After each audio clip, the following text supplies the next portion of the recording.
Okay, so let's kick things off with a really important concept: software testing.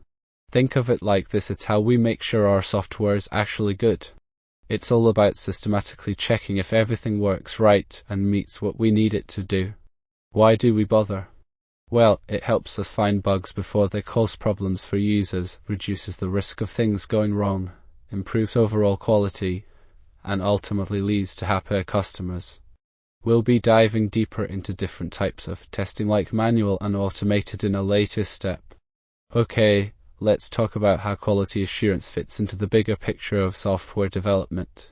Think of the software development life cycle as a roadmap: requirements, design, coding, testing, and deployment. QA isn't just at the end, it's actually involved in every step. In the initial stages, like gathering requirements or looking at the design, we ensure everything is testable and that we understand what needs to be tested. As developers write code, we run tests, sometimes manually, sometimes using automated tools to catch problems early. Throughout development and after deployment, we keep an eye on things, running tests to make sure everything's still working as expected. It's all about preventing issues before they become major headaches. Okay, let's talk about the software testing lifecycle, or SDLC. Think of it as a roadmap for how we approach testing a new piece of software. It's a really important concept for any QA engineer, whether you're focusing on manual testing or building automation scripts. The process starts with understanding exactly what needs to be tested. That's requirements analysis.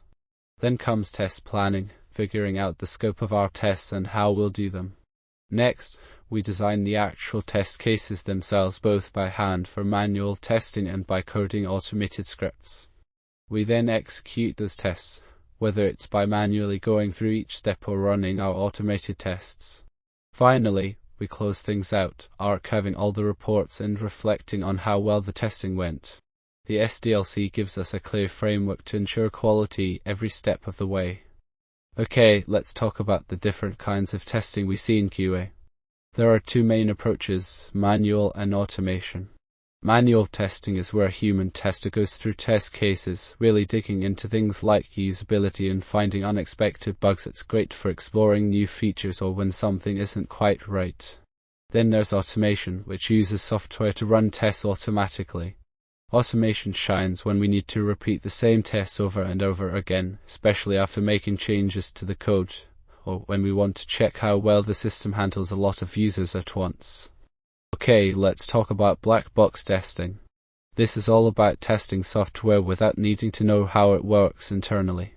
We use techniques like equivalence partitioning, basically dividing your test data into groups that should behave the same way. Then there's boundary value analysis, which means hitting those edges of what's valid and invalid.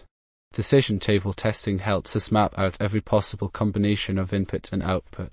And finally, state transition testing makes sure the system responds correctly as you move through different states. Okay, let's talk about white box testing. It's a really important part of ensuring your code is solid. Basically, when we do white box testing, our QA engineers have access to the inner workings of the application. Think of it like looking inside a black box and seeing how everything fits together. We use techniques like statement coverage, branch coverage, and path coverage to make sure we're hitting every part of the code, every possible outcome, and tracing all the different paths through it. Ultimately, this helps us catch errors that might otherwise slip past during other types of testing. Okay, let's talk about grey box testing. It's a really important concept for QA engineers. Think of it as the sweet spot between completely knowing everything about a system like white box testing and not knowing anything at all like black box testing. Grey box testers have some insight into how things are built, maybe understanding the architecture or some key data structures. This allows them to design tests that are more targeted and effective than just blindly checking for functionality. It's about using what you know to guide your testing strategy. Okay, let's talk about functional testing. This is a really important part of QA. Basically, it's all about making sure that the features you see and interact with actually work as they should. We're looking at things from the user's point of view. Do buttons do what they are supposed to do? Does entering correct information lead to the right results? We use two main approaches: positive testing, where we check that valid inputs work well, and negative testing, which is all about seeing how the application handles mistakes or unexpected data. It's like making sure everything fits together seamlessly. Okay, let's talk about non-functional testing. It's super important for QA. It's not just about whether features work but how well they work under different circumstances. We're looking at performance, which is all about speed and stability, usability, ensuring the product is actually easy for users to navigate and enjoy, security, protecting user data and preventing vulnerabilities, and compatibility, making sure it works smoothly across various devices and platforms. Basically, non-functional testing makes sure everything runs like a well-oiled machine. Okay, let's talk about regression testing. It's a super important step in ensuring that your software stays reliable and doesn't suddenly break after new updates or features are added. Basically, it's like making sure everything still works the way it should when you make changes. We start by listing all the core features of your app, things like browsing products, adding items to a cart, and completing the checkout process. Then, we run a few test cases from that list after each change. If anything fails, it means a regression has occurred, and developers need to fix it, and then QA runs more tests to confirm everything is back on track. Okay, let's talk about smoke testing. It's a really important step in the QA process. Think of it as your first glance at a new build. Is it even *alive*? We quickly check to make sure the software can start up and handle some basic functions. It's like a sanity check before you dive into deeper testing. Smoke tests are usually performed after each integration, or just before you kick off more comprehensive testing. They don't aim for full coverage, they just want to confirm that the core pieces are working, giving us a quick pass or fail signal. Okay team, let's talk about sanity testing. It's like a super fast check you do right after a new version of the code is built, almost like giving it a quick once over to make sure everything looks okay. We aren't trying to test every single feature here, we just want to catch those obvious problems that shouldn't be going live. It's all about looking for things like if buttons are there and clickable, the layout is correct, and you can actually complete a core task like logging in or adding something to your cart. Okay, so now we're moving on to integration testing. This is where things start getting really interesting. It's all about making sure that different parts of our application are talking to each other properly. Basically, we're building a cohesive whole from individual pieces. Integration testing verifies how these components work together as a single unit. It's important because catching problems here can save us a lot of headaches later on. We'll look at different approaches like testing individual components separately and then the entire system, ensuring everything communicates effectively. Okay, let's talk about system testing. This is a really important stage in QA where we're not just looking at individual pieces of software anymore. Instead, we're taking everything, all the different modules and components, and seeing how they work together as one complete system. Think of it like building with Legos. You've built each brick individually, but now you want to make sure they fit together properly and create a stable structure. We focus on integration testing, making sure different parts talk to each other correctly, and end-to-end testing where we simulate real user journeys to check the whole process. It's all about confirming that when everything comes together, it actually works as intended. Okay, let's talk about acceptance testing, often shortened to UAT. Think of this as the final quality check before you launch something new. It's really important because it ensures that what we built actually solves a problem for our users and is easy for them to use. UAT isn't done by testers, it's performed by real people, folks who will be using the product day to day. They test it to confirm it aligns with what they need, and they spot any issues that might have slipped through other testing phases. Okay, let's talk about exploratory testing. It's a really important part of the QA process, and it's all about discovering bugs you wouldn't necessarily find with a strict checklist. Basically, instead of following pre-written test cases, testers just get to play with the software, try different things, see what happens, and uncover anything unexpected or broken. It's like being a detective, searching for clues. We follow a simple cycle. First, we observe how the app behaves, then we explore by interacting with it, discover any potential problems, and finally, we report those findings clearly. Okay, let's talk about ad hoc testing. It's a really cool technique in QA. Think of it like being a detective investigating an application. You don't come in with a script. You just start using the software as if you were a real user. You deliberately try to find problems, anything that seems odd or doesn't work quite right. You carefully document everything you discover, including screenshots and detailed steps so others can reproduce it. It's especially handy during early stages of development or when dealing with specific user issues. While incredibly flexible, remember it's not as structured as plan testing. Let's talk about boundary value analysis, or BVA. It's a really useful technique for QA engineers. Basically, it's all about focusing your tests on the edges, the limits of what's expected. Think of it like this: errors often pop up at those boundaries. We first figure out the valid range for each input, then create test cases right at the minimum, maximum, and just a little bit before and after those points. It's surprisingly simple to set up and can uncover a lot of common bugs.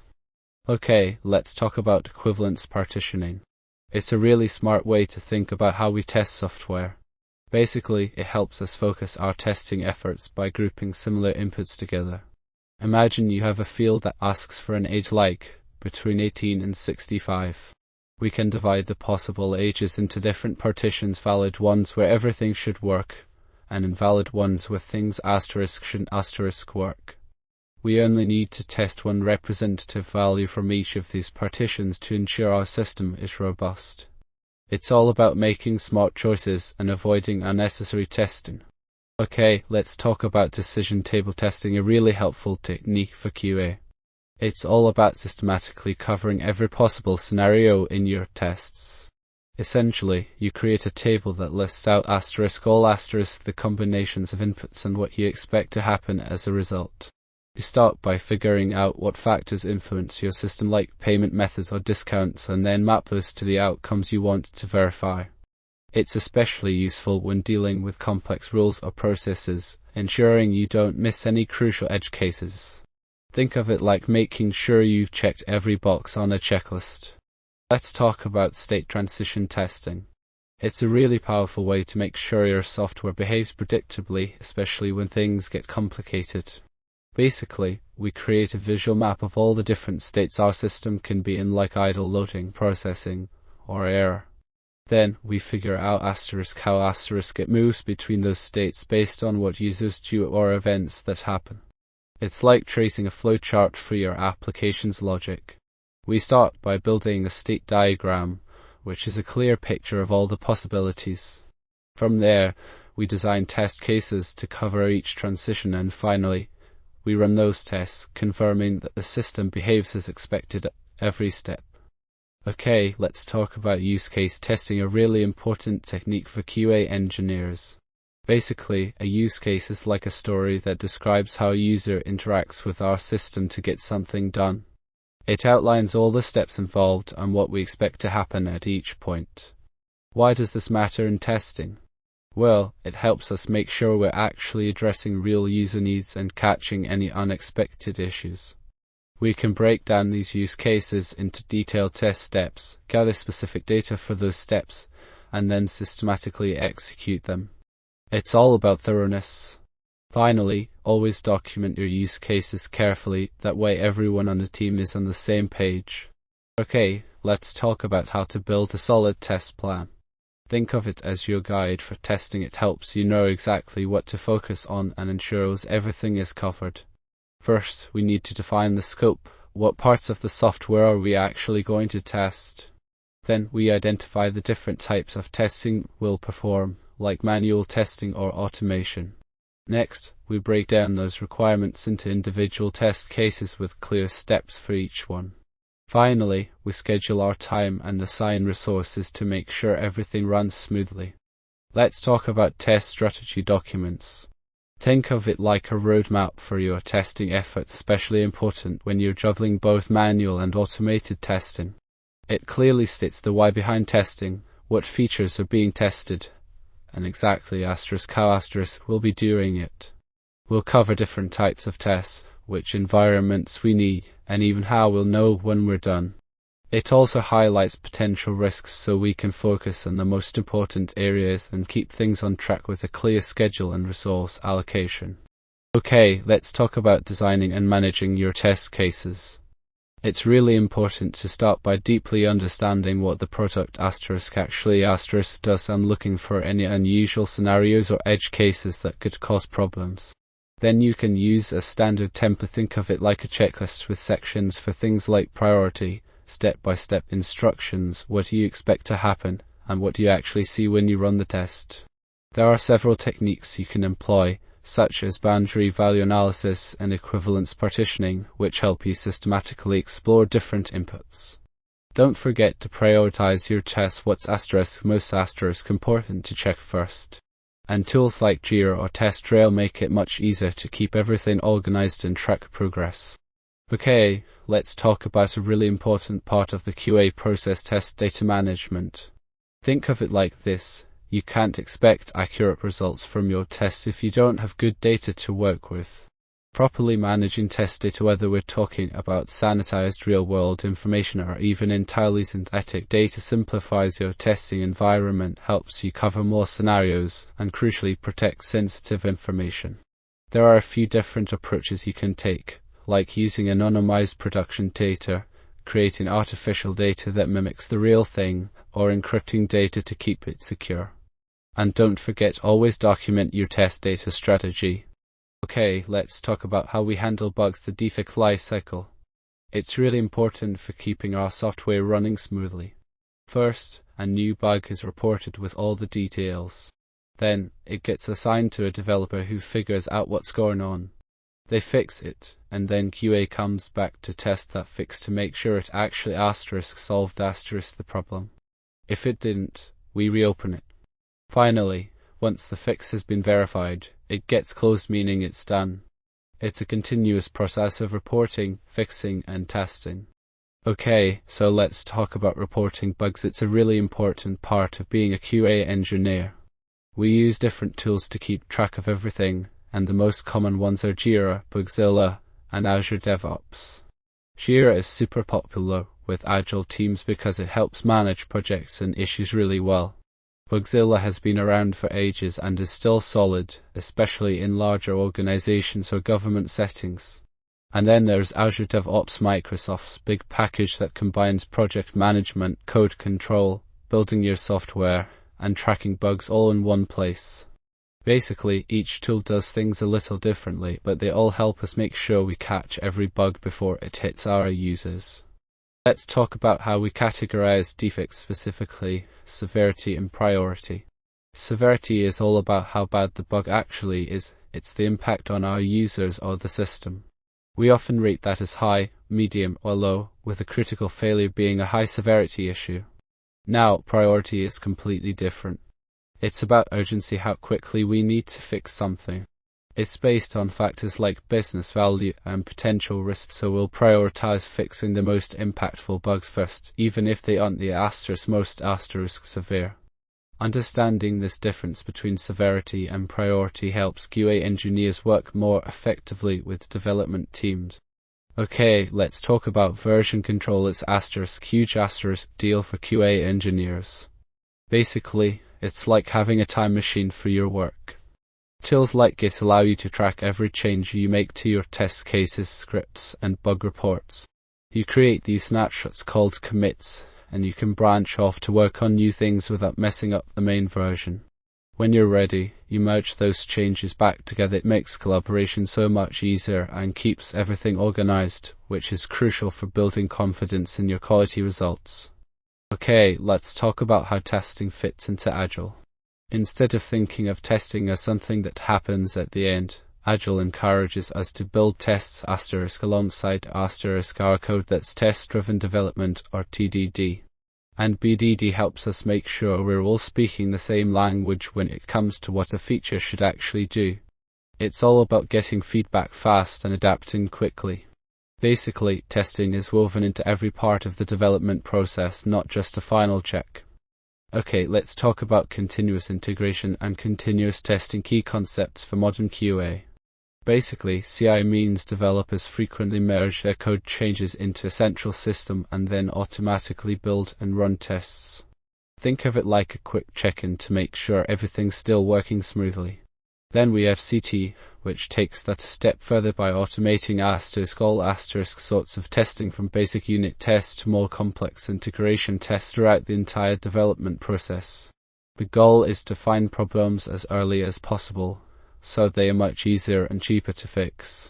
This leads to faster feedback loops for developers, higher quality code, less risk of major issues later on, and ultimately, a really productive team. Okay, let's talk about automation frameworks. They're really important for efficient testing. We have three main types: data-driven, keyword-driven, and hybrid. Data-driven tests are great because they separate the actual test data from the steps themselves, making them super reusable. Then there's keyword-driven testing, which uses keywords to represent actions. Think of it like a simple instruction set for your tests. Finally, we have hybrid frameworks, which combine these approaches to give you flexibility and structure. Okay, let's talk about some key tools for automating our QA processes. Selenium is a really established framework. It's been around for ages and is super versatile. It can handle a lot of different languages and browsers, but it does have a steeper learning curve. Cypress is a newer option that's become incredibly popular because it's so easy to use and gives developers great control. Playwright is another strong contender. Microsoft built it with cross-browser support as a core focus. And lastly, TestNG. This isn't actually a browser automation tool per se, but rather a testing framework that works really well when paired with Selenium or other tools for managing your tests and results. Okay, so let's talk about mobile testing. It's a little different than testing apps on desktops because of the huge variety of phones and tablets out there. Android especially presents challenges due to device fragmentation, meaning there are tons of different screen sizes, resolutions, and hardware specs you need to consider. Then we have iOS, which is generally more consistent but still needs real device testing for accurate results. Don't forget about accessibility features on iOS. Make sure your app works well for everyone. And remember, both manual testing, where you manually go through the app and check it out, and automated testing are important parts of a good mobile testing strategy. Okay, let's talk about API testing. Basically, API are how different software programs talk to each other. Think of it as a digital handshake. As QA engineers, we need to make sure these handshakes go smoothly. We're looking at the request/response cycle, which is really just an application asking for something and receiving a response back. There are different HTTP methods like GET, POST, PUT, and DELETE, each with a specific purpose.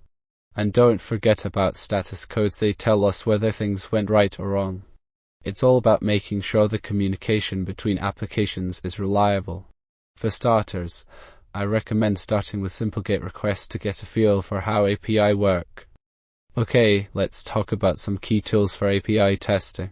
You'll want to get familiar with Postman. It's really user-friendly and perfect for beginners to start building and testing API. SoapUI is a powerful option if you need to do more in-depth functional or regression tests, especially with web services. And if you have some coding experience, Rest Assured, which is a Java library, can make REST API testing super efficient. Hey everyone, let's dive into performance testing. Basically, it's all about checking how your application holds up when people are using it, making sure things run smoothly and quickly. We cover different types like load testing to see what happens with typical use, stress testing to find out the breaking point, endurance tests for long-term stability, and spike testing when there's a sudden rush of users. Key metrics we'll be looking at include response time, how fast things are responding, throughput, how much work gets done, error rates, how often things fail, and resource utilization like CPU and memory to make sure the system isn't struggling. Okay, so let's talk about performance testing, how we make sure our applications can handle a lot of users without slowing down. We have three really popular tools that QA engineers use: JMeter, LoadRunner, and Gatling. JMeter is free and super versatile, with tons of support from the community. LoadRunner is a more established commercial tool that's great for complex scenarios. And then there's Gatling, which is open source and really shines with testing API. Think of these as your performance testing toolbox. Picking the right one depends on what you're working on and what resources are available. Okay, let's talk about security testing.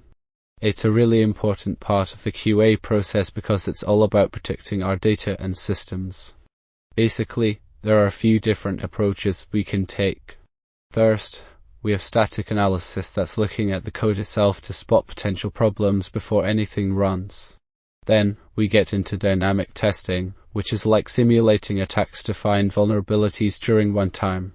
Vulnerability scanners automatically check for known weaknesses, and of course, manual testing plays a role too, especially when it comes to catching things automated tools might miss. Don't forget about the OWASP Top 10. That's a great resource for understanding common web application security risks. Okay, let's talk about ensuring your app looks and works great on everyone's device. That means we need to focus on compatibility and cross-browser testing. It's not enough for it to just work, it needs to look amazing too. Different browsers like Chrome, Firefox, Safari, Edge interpret code slightly differently, so you absolutely have to test across them all. This is vital for a good user experience, preventing revenue loss, and protecting your brand's reputation. Remember to include older browsers like Internet Explorer if there's any legacy support needed. Okay, let's talk about localization and globalization testing, a really important part of QA for any product aimed at a wider audience. It's not just about translating the words on the screen, it's about making sure your software feels right for different cultures. We need to check the translations carefully, looking beyond literal meaning to catch things like idioms or slang that might not translate well. Then we have to think about cultural sensitivity. Are the images and symbols appropriate? Are dates and times displayed in the correct format? And finally, we have to account for regional differences, different writing systems, character sets, number formats. It's a lot to consider, but ensuring your software adapts seamlessly is key to building trust with users around the world. Okay, let's talk about agile testing quadrants. Imagine a simple 4-box grid. That's what this model is all about. Quadrant 1, urgent and known, represents those critical bugs and immediate risks we need to tackle right away. Think of it as fire suppression, put out the flames. Then we have Quadrant 2, urgent and unknown, where exploratory testing and rapid investigation are vital, basically finding problems you didn't anticipate. Quadrant 3 is not urgent and known. These are your regular maintenance and regression tests that keep everything stable. Finally, Quadrant 4, not urgent and unknown, is where strategic work like architecture testing and long-term research lives. The key isn't to fix every bug immediately. It's about prioritizing based on impact and using time wisely, focusing on preventing future issues through those longer-term activities. Okay, so let's talk about shift-left testing. Basically, it means bringing testing into the development process much earlier. Instead of treating testing as an afterthought at the very end, we're working with developers from the start during requirements and design.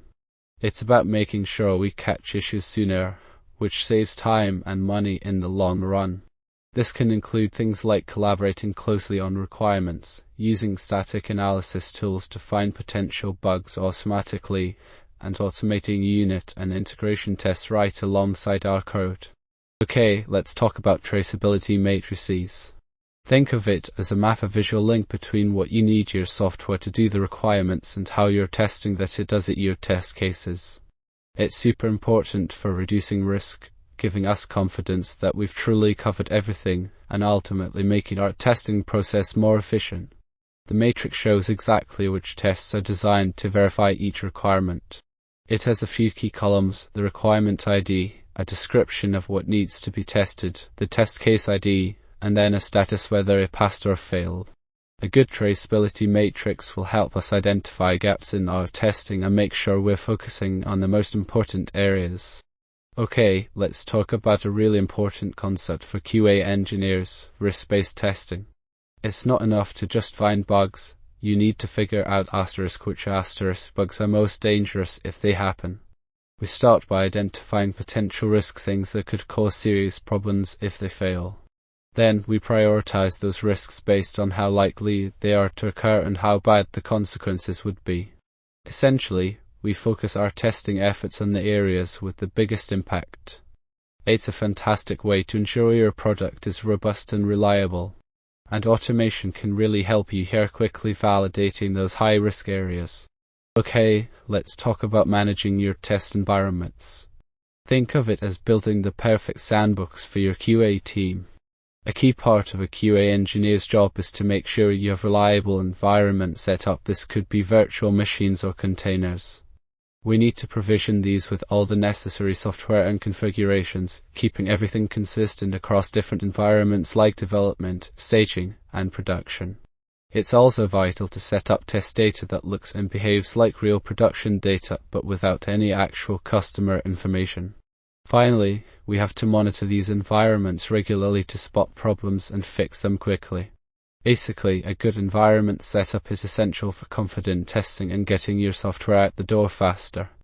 Okay, let's talk about code review and static analysis. These are crucial steps in keeping your QA work sharp.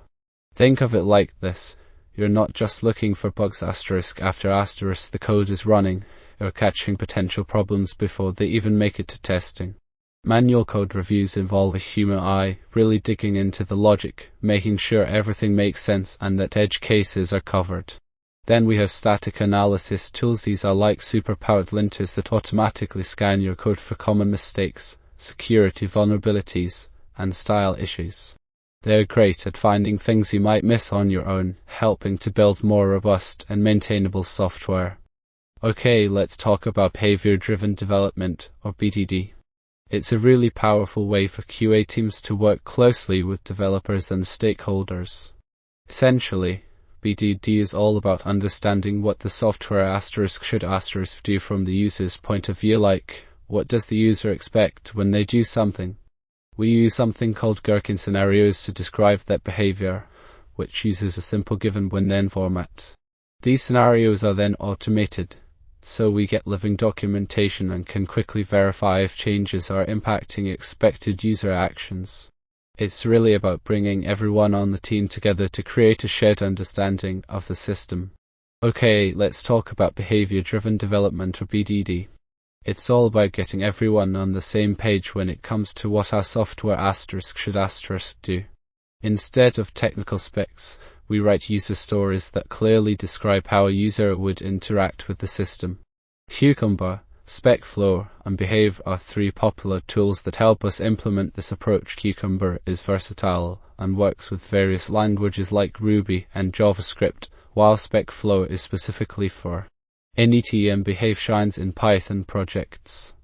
Okay, let's talk about TDD, test-driven development.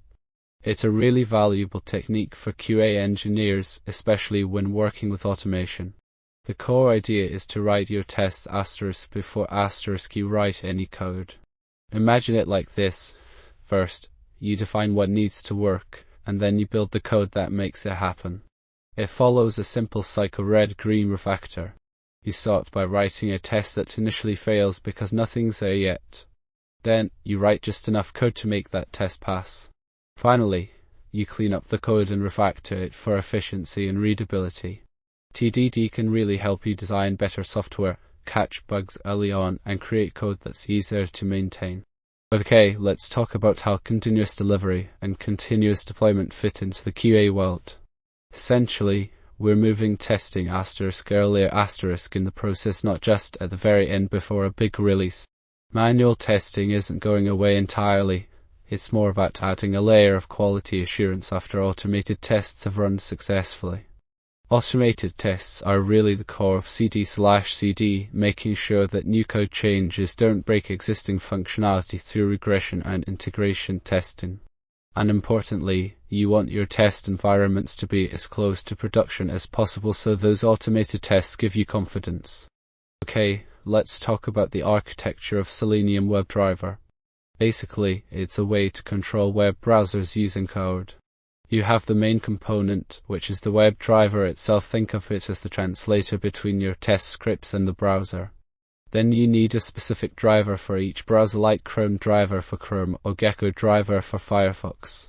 The Selenium server acts as a manager, handling all the communication between the web drivers and the browsers, making sure everything runs smoothly. It's a pretty neat system that allows us to automate testing in a really effective way. Okay, let's talk about how Selenium Grid can really supercharge your QA process. Essentially, it lets you run your tests simultaneously across multiple computers or browsers. Think of it as having a whole team working on testing at once. We set up a grid with a central hub and worker nodes. The hub coordinates everything, while the workers actually do the running. This means faster test cycles, better use of your hardware, and ultimately, you'll get more done in less time. Remember to manage resources carefully, though good organization is key to making this work smoothly. Let's talk about locators in Selenium. They are super important for telling your tests exactly where to find things on a web page. There are several ways you can identify elements, like using unique ID, which are like fingerprints. Then there is the name attribute used for form fields. XPath is a really flexible way to navigate the page structure, and CSS selectors use styling rules. And finally, linked text lets you target elements based on what they say. Okay, let's dive into some of the trickier web elements you'll encounter as a QA tester. We're specifically talking about alerts, those pop-up boxes that appear in browsers. You'll want to make sure they show up correctly with the right messages and buttons. Next up are frames, which are older technology but still come up sometimes, especially when dealing with embedded content. And finally, we have browser windows. Remembering to test your tests across multiple tabs or windows is super important for realistic user scenarios. Okay, let's talk about weights and automation. They are absolutely essential for creating stable and reliable tests. There are a few main types you'll encounter. Implicit weights. These automatically wait if an element isn't immediately found. Think of it as a general give it a moment approach. Then there are explicit weights, which specifically look for something to be in a certain state, like being visible or clickable. These are usually better because they are more precise and avoid unexpected delays. Finally, we have fluent weights. These build on explicit weights by adding retry logic and adjustable polling intervals, making them really good at handling situations where things aren't loading instantly. Okay, let's talk about making your testing faster and more efficient. We're going to look at how test-ng annotations help you organize your tests and then explore the amazing world of parallel execution. Test-ng has some handy annotations like a test, a before method, and a after method. These tell test-ng what to do before, during, and after each test case. That data provider annotation is super useful for running the same test with different sets of data, which really helps reduce redundancy. And finally, using parameters allows you to pass in values that your tests need directly from the command line or a configuration file. Now, let's talk about actually running those tests faster. Test-ng lets you run multiple test methods simultaneously. You can use a paralleled suite or a paralleled class to get things moving really quickly. Remember to start small with parallel execution. Make sure everything is stable before going all in. Okay, let's talk about data-driven testing. It's a fantastic way to make your tests more robust and efficient. Basically, instead of writing separate test cases for each scenario, you define the test logic once and then feed it different sets of data. We'll be using test-ng and JUnit for this. Test-ng is this handy annotation called a data provider. It's like a guide that tells JUnit exactly where to find your test data, whether it's in a CSV file, an Excel sheet, or even a database. JUnit then takes over and runs the test with all that provided data. It really helps you cover more ground and build a more reliable testing process. Okay, let's talk about how we make sure our testing is actually useful. We're diving into extent reports and test reporting. It's more than just saying passed or failed. These reports give us a really detailed picture of what happened during the tests.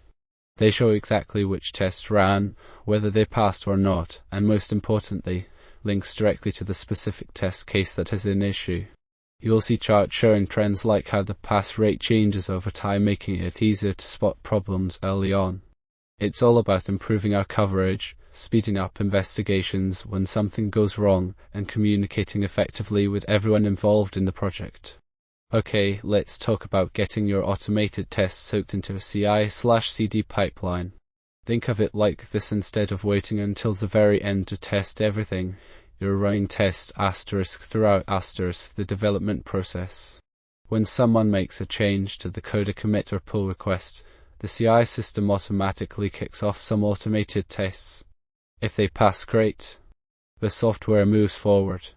But if any tests fail, it stops the build and alerts the team, giving developers a chance to fix problems early on. It's all about making testing an ongoing part of the development loop. We use tools like Jenkins or GitLab CI to manage this process, and choosing the right tool depends on your team's needs. Let's talk about the page object model, or POM, a really powerful tool for organizing your test automation. Think of it like this: instead of scattering test code all over the place, you create a dedicated class for each page in your application. Within that class, you define reusable elements like buttons and text boxes as methods. So, if something changes on the UI, you only need to update one page object rather than hunting down every single test case. POM helps with reusability, makes maintenance much easier, and ultimately leads to more readable and maintainable tests. Okay, let's talk about how Maven and Gradle play a vital role in automated testing. Basically, they're built tools that make managing our projects, especially when we have lots of dependencies, much easier. Maven is like the classic project manager. It organizes everything neatly and pulls in those libraries we need. Gradle offers more flexibility, particularly for bigger projects, allowing us to tailor things exactly how we want them. The key thing to remember is the POM file in Maven. That's our project's blueprint. And both of these tools work really well with testing frameworks like JUnit and TestNG, making sure our automated tests are consistent and reliable. Okay, let's talk about Git and GitHub. They're super helpful for QA engineers. Think of Git as your personal version control system. It keeps track of every change you make to your test scripts. GitHub is a website that lets you share those changes with your team. It's like a central hub where everyone can see what's going on, collaborate effectively, and avoid any nasty surprises when things go wrong. Knowing how to branch out, commit changes, and use pull requests will make your life as a tester so much easier.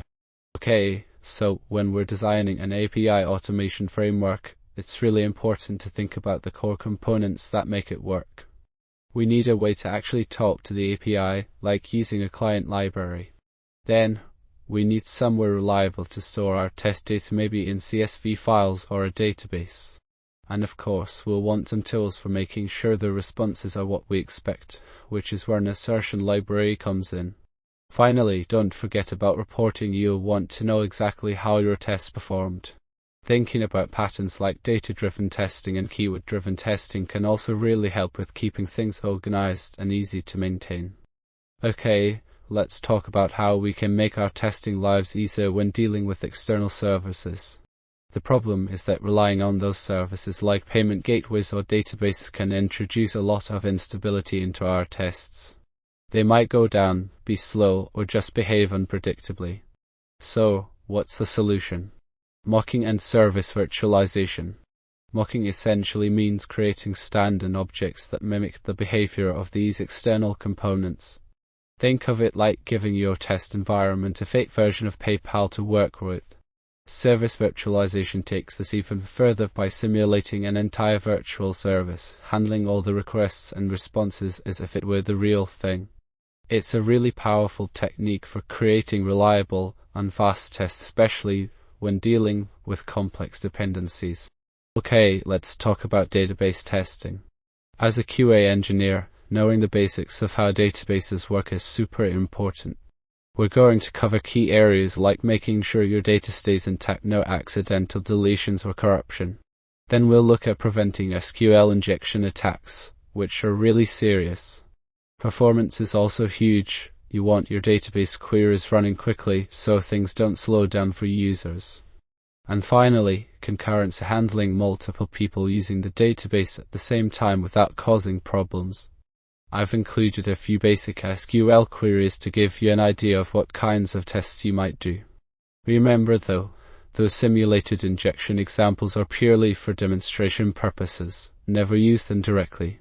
Let's move on and explore some tools specifically designed for database testing. It's a really helpful step in the process. Okay, let's talk about how SQL can be a huge asset for QA engineers. Basically, knowing SQL lets you dive deeper than just testing the user interface. You can actually query the databases that your application uses. Think of it like having a secret window into what's really happening behind the scenes. We'll cover some key things like select statements to pull out specific data, where clauses to filter results based on conditions, and join so you can combine information from different tables. You'll also see how aggregate functions help summarize your findings. For example, let's look at a simple SQL query that checks for shipped orders with the last name Smith. It's a practical way to ensure data integrity during testing. Okay, let's talk about how cloud-based testing tools are changing the game for QA engineers. We're going to look at BrowserStack and Sauce. They are both fantastic platforms that let you access a huge range of browsers and devices without needing to invest in tons of expensive hardware yourself. BrowserStack essentially gives you your own remote test environment, while Sauce Labs has a bit more focus on automation.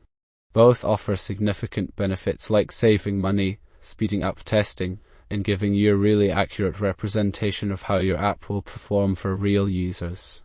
They're also super easy to integrate with the tools you probably already use. Okay, let's talk about accessibility testing. It's really important for any QA engineer to understand. Basically, we're making sure our digital products are usable by everyone, including people with disabilities. Accessibility isn't just about being nice, it's often a legal requirement like adhering to the Web Content Accessibility Guidelines, or WCAG.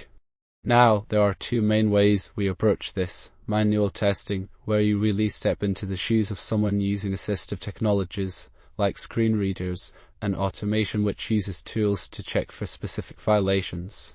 Both can be used together to cover all our bases.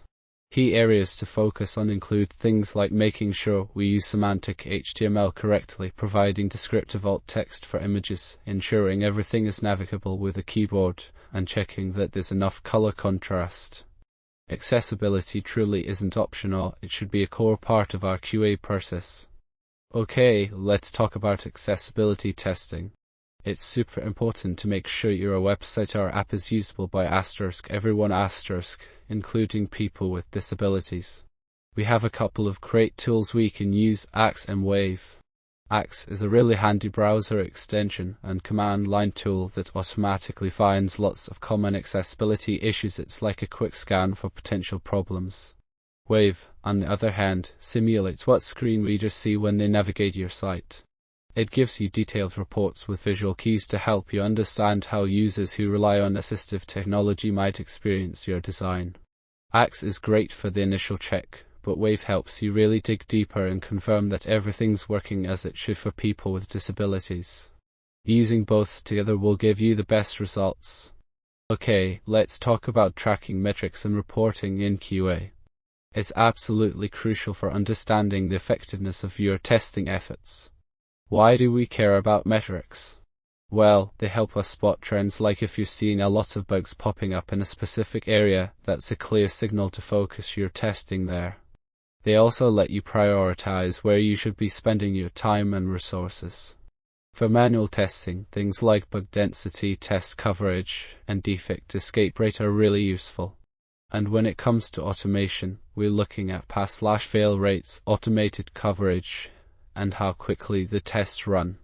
Ultimately, good reporting isn't just about numbers, it's about turning data into actionable insights that show stakeholders the value of your QA work. Okay, let's talk about how we figure out how long it will take to test something. It's really important because it helps us plan our work properly. We have a few different methods we can use. One is called analogous estimation, where we look at projects we've done before that were similar and see how long they took. Another is parametric estimation, which involves identifying key elements in a project, like the number of lines of code or features, and using some math to predict the time. Expert judgment simply means getting input from experienced QA engineers and developers. Their experience can be a huge help.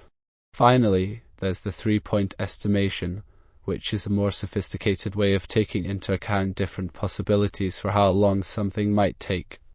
Okay, let's dive into some important ways we track software quality. We're going to look at two key metrics: defect leakage and defect density. Defect leakage is simply how many bugs are actually found in the hands of our users, meaning they make it out of development and into production or a specific release. A high leakage rate tells us that something isn't quite right with our process. Maybe we need to improve requirements gathering, or perhaps our testing isn't thorough enough. Now, defect density is a bit different. It's the number of defects per unit of code, often measured as defects per 1,000 lines of code, or clock. This helps us compare the quality of different projects and releases, even if they are vastly different in size.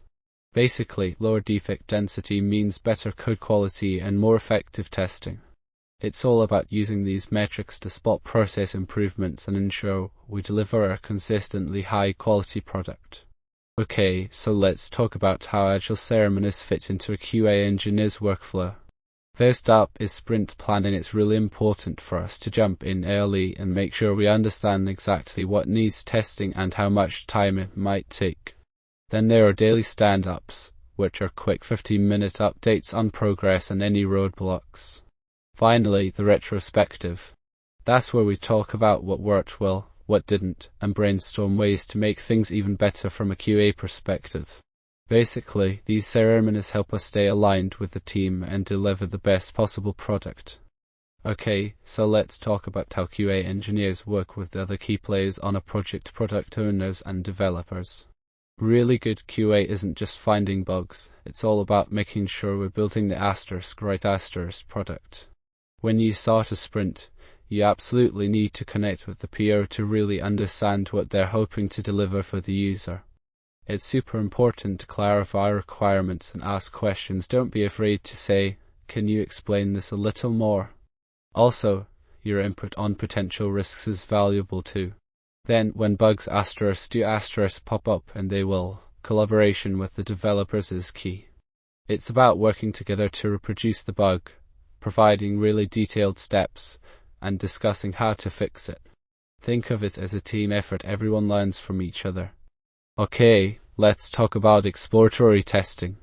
It's a really powerful technique for QA engineers. Essentially, it's not about following a rigid test plan, it's more like you're learning the application as you're testing it.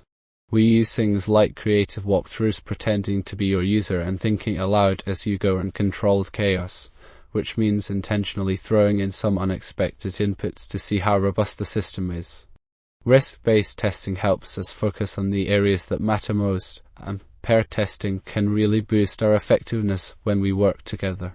Don't forget to document everything: what worked, what didn't, and any issues you uncovered along the way. Okay, let's talk about how we test an application's performance. We often hear load testing and stress testing used interchangeably, but they're actually quite different. Load testing is like seeing how your app handles a typical day, the usual number of users accessing it at once. We measure things like response times and error rates to make sure everything's running smoothly under normal conditions. Then comes stress testing. Think of this as pushing your app to its absolute limit. It's about finding out where it breaks how much traffic it can handle before performance drops off or it completely fails. Understanding these distinctions is key to building a robust and reliable application. Okay, let's talk about security vulnerability testing for QA roles. It's not just about making sure things work but also about protecting the application from attacks. We need to be familiar with the OWASP Top 10. That's a really good starting point for understanding common vulnerabilities like SQL injection and cross-site scripting. Then, when doing manual testing, we can check our input fields carefully, looking for anything out of place. Automation tools are also super helpful. SAS scans your code to find potential problems before they even make it into production. DAS simulates attacks on a running app, while Fuzzing throws random data at the system to see if it breaks, often revealing hidden vulnerabilities. It's really important to keep security testing part of our ongoing process, especially with CI/CD pipelines. Okay, let's talk about how we can really dig into our test coverage. We'll be looking at tools like Yokoko and its Istanbul plugin. Yokoko is a Java agent that monitors the code being executed during your tests, giving us metrics on lines, branches, and methods. Istanbul then makes it super easy to generate reports, think HTML, XML, or even CSV files, which helps us understand what parts of our code are actually being tested. We'll look at some key metrics like line coverage, branch coverage, and method coverage. Remember though, height coverage is great, but only if the tests themselves are meaningful. Okay, let's talk about how QA fits into a DevOps environment. It's a big shift from the traditional siloed approach. The key idea is shifting left, meaning getting your QA team involved much earlier in the process, even during requirements and design. Think of it as a continuous conversation with developers, product owners, and operations. Automation is also playing a bigger role than ever before. While manual testing for exploratory stuff still matters, we're seeing automation really shine for regression testing, performance checks, and those quick smoke tests to make sure everything's working after deployment. Okay, let's talk about keeping a close watch on your systems. That's what continuous monitoring is all about. We're looking at proactively tracking how things are running and catching problems before they cause headaches for users. Today, we'll focus on two powerful tools, New Relic and Splunk.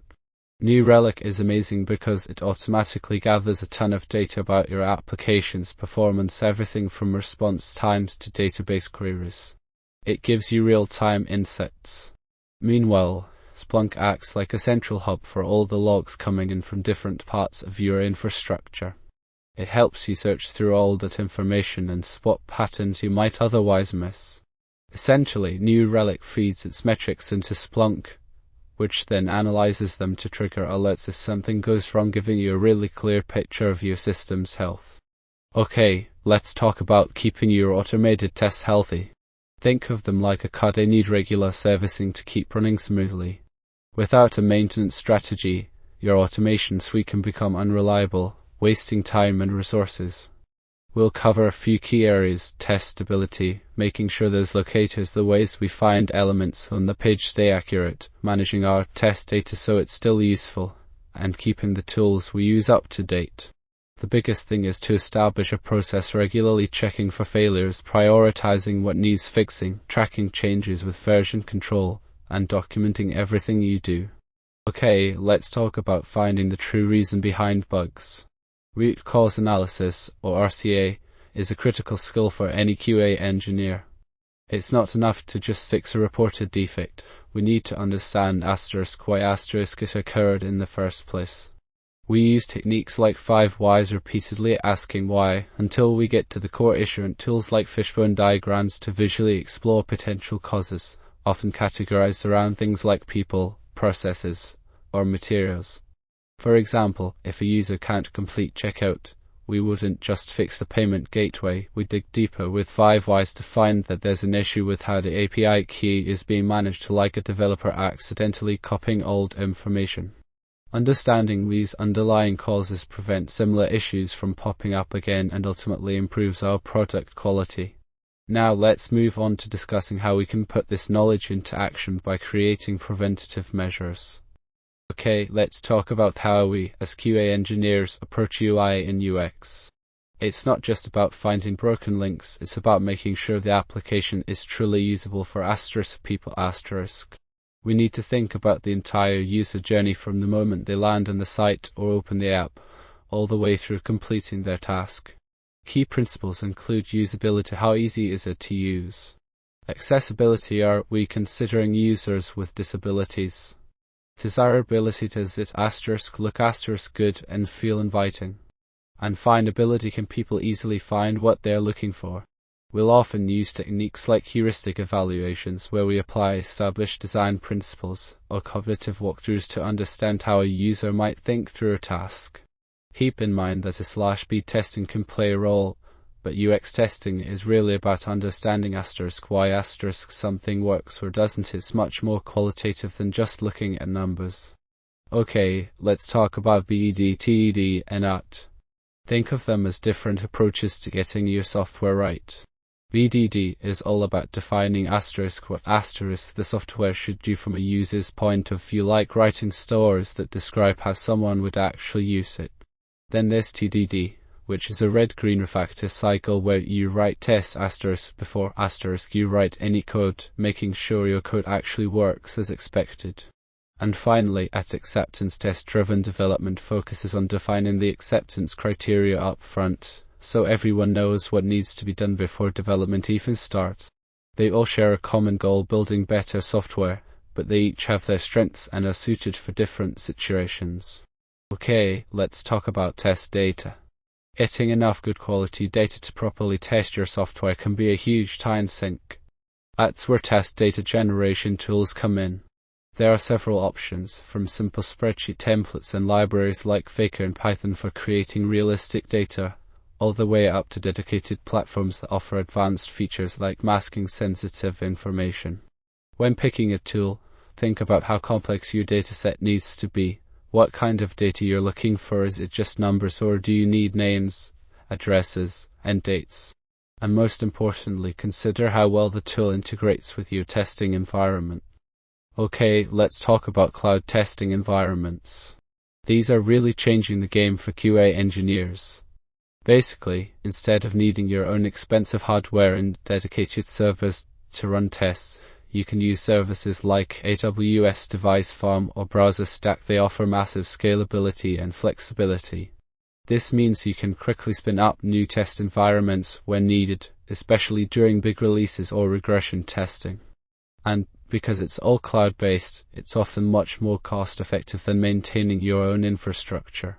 Plus, these platforms provide consistent access to a huge range of devices and browsers, no matter where you are. Okay, let's dive into web services testing. Today we're focusing on the difference between REST and SOAP, two common protocols used for exchanging data between applications. REST is like a flexible architectural style. It relies on standard HTTP methods like GET to retrieve information or POST to create new resources. It tends to be lighter weight, using formats like JSON or XML to send data around. Think of it as the modern approach. SOAP, on the other hand, is a more established protocol that's very specific and rigid. It always uses XML for messages and works over multiple protocols, including HTTP. It's generally more complex than REST and can maintain session information between requests, which might be useful in certain scenarios but adds to the overhead. We've put together a quick table here to highlight some of the key differences. Okay, let's talk about working with JSON and XML in your tests. These formats are super common when you're talking to web API or databases. Think of JSON like a simple set of key-value pairs, really easy for machines to understand. And XML is more structured, using tags, which can be great for complex data. You'll need libraries like the JSON library in Python or built-in parsing tools in JavaScript to pull out specific information from these formats and then make sure that what you get back matches what you expect. That's where your assertions come in. Okay, let's talk about version control, specifically Git. It's absolutely essential for QA engineers because it allows us to work with developers seamlessly and keep track of all the changes happening in our projects. Think of Git as your personal time machine for code. We'll focus on a common branching strategy. We have a main or master branch, which is where our stable code lives. Then we use branches like develop for building new features, and short-lived feature branches to actually work on those features in isolation before merging them back in. Pull requests are really helpful too. They give us a chance to review the changes before they're integrated into the main codebase. Okay, let's talk about how to smartly choose which tests to run. It's not just about testing everything it's about focusing on what matters most. One popular technique is MOS code: W must have, should have, could have, and won't have. Think of this as categorizing your requirements based on their importance. Another really useful approach is risk-based testing. This involves looking at which features are most likely to fail and prioritizing tests that cover those areas. Then there's the value vs. effort matrix, a simple way to see what gives you the biggest bang for your buck. And finally, linking tests back to business goals can ensure you're tackling the most critical parts of the system. Okay, let's talk about documentation in Agile QA. It's really important, but it's not about creating huge manuals. Think of it more like the 3 C's: clarify, making sure everyone understands what they need to build; capture, documenting just enough information for testing so you don't waste time; and communicate, keeping your team and stakeholders updated on what's going on. When it comes to test cases, focus on creating concise ones that are directly tied to the user stories they support. And when reporting bugs, always include clear steps to reproduce the issue, what you expected to happen, and the actual outcome, plus a screenshot if possible. Remember, documentation is a living thing. Update it as your product changes. Okay, let's talk about regression testing, a super important part of keeping our apps rock solid. We'll look at how we manage it, specifically the differences between manually running tests and using automation tools. Manual regression is like having a human detective. They're great at finding those tricky edge cases or unexpected behaviors that might slip past automated systems. It's also really useful for exploring this software to see if things work in ways you didn't anticipate. Now, automation, think of it as your robot test squad. They are incredibly fast and consistent, perfect for running repetitive tests and ensuring everything works exactly the same way every time. But they aren't always great at uncovering those tricky edge cases, so a good strategy is often to combine both approaches, using automation for the core functionality and then having humans investigate more complex or exploratory areas. It's all about finding the right balance. Okay, let's talk about acceptance test-driven development, or AT. Think of it as building your software backwards, starting with what the user wants to achieve, not just what you're asked to build. We start by clearly defining acceptance tests. These are basically descriptions of how users should be able to interact with the system. Then, developers and QA work closely together from the beginning, making sure they understand those criteria. They build small chunks of functionality that directly support those tests, and because we're running the tests continuously, it keeps everyone on track and makes sure we're truly delivering a product that meets user needs. Okay, let's talk about mock servers and API virtualization. These techniques are incredibly powerful for QA engineers. Essentially, a mock server acts like a fake API endpoint that responds to your requests as if it were the real thing, but without actually calling the backend service. API virtualization goes a step further by creating stand-ins for complex or unstable API, letting you test in isolation. They are fantastic because they speed up testing, isolate you from backend problems, let you control responses, and even improve security. Think of tools like Macoun or Postman's mocking capabilities, really handy for streamlining your workflow. Okay, let's talk about testing microservices. It's a bit different than what we're used to with monolithic apps. Because each service is independent, you can deploy them separately and scale them individually. But this independence also means they communicate with each other through API. That introduces some challenges. You need to focus on verifying those API contracts between the services. That's where contract testing comes in handy.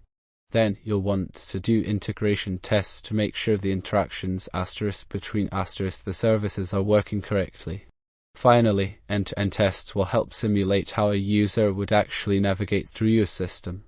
Okay, let's talk about how we can really streamline our QA process, specifically when it comes to environments. Setting up consistent test setups is a massive headache, right? Different developers have different configurations, and that leads to flaky tests. It works on my machine problem multiplied. Docker solves this brilliantly. It lets us package an application and all its dependencies into these self-contained containers like mini worlds for our software. Because each container is isolated, we eliminate dependency conflicts. Plus, they start up super fast, making it easy to run many tests at once. The biggest benefit? Reproducibility. Everything works the same way every time. Okay, let's talk about shift-right testing. It's all about moving QA activities later in the development lifecycle, specifically focusing on what's happening after a feature is released into production. Instead of just running tests before release, we actively monitor how users are interacting with the software and gather feedback. We use tools to track things like errors, slow response times, and unusual activity. Then, when something unexpected pops up, a spike in errors, for example, we quickly investigate and get it fixed. It's a constant cycle of monitoring, identifying problems, fixing them, and then repeating the process. Essentially, we're catching issues sooner rather than later, leading to a more stable and reliable product. Thank you for watching.